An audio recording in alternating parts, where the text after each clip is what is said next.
안녕하세요, 임재현 변호사입니다. 오늘은 예시를 들어 개인회생 진행이 가능한지에 대해서 한번 말씀드리도록 하겠습니다. 혹시 직전 영상을 보지 못하신 분들은 그 영상도 한번 보시면 기본 개념을 설명해 놨기 때문에 이해가 좀 더 편하실 겁니다. 청산가치는 채무자 명의로 된 재산을 말합니다. 나의 명의로 된 부동산, 자동차, 예금, 보험회약 환급금, 퇴직금 등을 모두 합한 금액이 청산가치로 산정됩니다. 이렇게 채무자 명의로 된 재산을 형식적 청산가치로 정의하고, 만약 채무자 명의 계좌 중 최근 1년치 이체 내역 또는 현금 출금 내역을 봤을 때 사용처를 소명할 수 없는 돈이 있다면 어떻게 될까요? 예를 들어서 나의 계좌 내역에 김전설에게 이체한 200만 원이 있다. 이러면 법원에서 보정 공고가 나옵니다. 해당 200만 원 이체 내역이 있는데 해당 돈을 어디에 사용했는지 소명하고, 소명하지 못할 경우 채무자의 청산가치로 산입하시오. 이런 경우 해당 200만 원에 대하여 어디에 어떻게 사용했는지 소명을 못하면 채무자가 재산을 은닉 또는 개인 채권자에게 편파 변제한 것으로 추정하여 200만 원을 채무자의 청산가치로 산입하게 됩니다. 이를 실질적 청산가치라고 부르겠습니다. 그러면 200만 원의 사용처를 소명하려면 어떻게 해야 하나? 개인 사업자이면 200만 원에 대한 세금 계산서가 있는지, 그리고 개인 사업자가 아닌 일반 개인이면 200만 원 사용처에 대한 영수증이 필요합니다. 제가 개인회생을 많이 진행한 경험상으로는 일반 개인은 해당 돈에 대한 소명 자료가 없는 경우가 대부분입니다. 여기에 더해서 현금 지급기에서 현금을 인출한 액수도 사용처를 소명하지 못할 경우에 채무자의 청산가치로 산입하게 됩니다.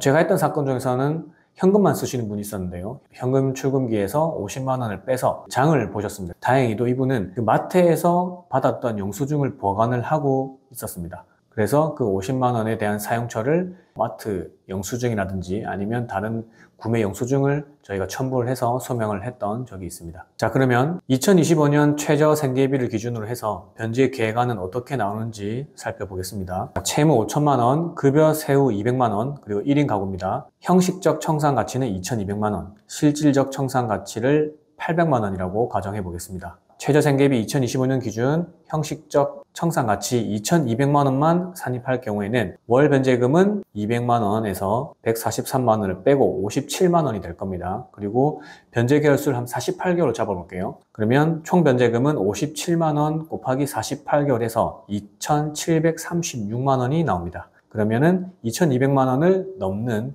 금액이 되기 때문에 48개월로 변제 계획안을 작성할 수 있습니다. 자, 그러나 우리가 계좌에서 이체한 돈, 그리고 현금 출금한 돈, 이런 돈들 중에서 만약에 소명하지 못한 돈 800만 원, 즉 실질적 청산가치가 800만 원 있다면 어떻게 해야 될까요? 자, 형식적 청산가치 2,200만 원과 실질적 청산가치 800만 원을 합하면 3,000만 원이 됩니다. 개인회생은 청산가치 보장의 원칙 때문에 총 변제금이 청산가치를 초과해야 진행할 수 있습니다. 무턱대고 낮게 월 변제금을 잡거나 무조건 낮은 개월수로 진행할 수 없다는 것을 말씀드리고 있는 겁니다. 57만 원씩 48개월 변제하면 2,736만 원이고 청산가치 3,000만 원보다 더 적으니 진행할 수 없습니다. 따라서 변제 개월수를 48개월에서 60개월로 늘려야 합니다. 그러면 57만 원씩 60개월 변제하면 총 3,420만 원을 변제하게 되고 청산가치 합산한 금액 있죠? 3,000만 원을 초과하니까 청산가치 보장의 원칙을 준수한 겁니다. 눈에 보이는 형식적 실질가치는 상담 때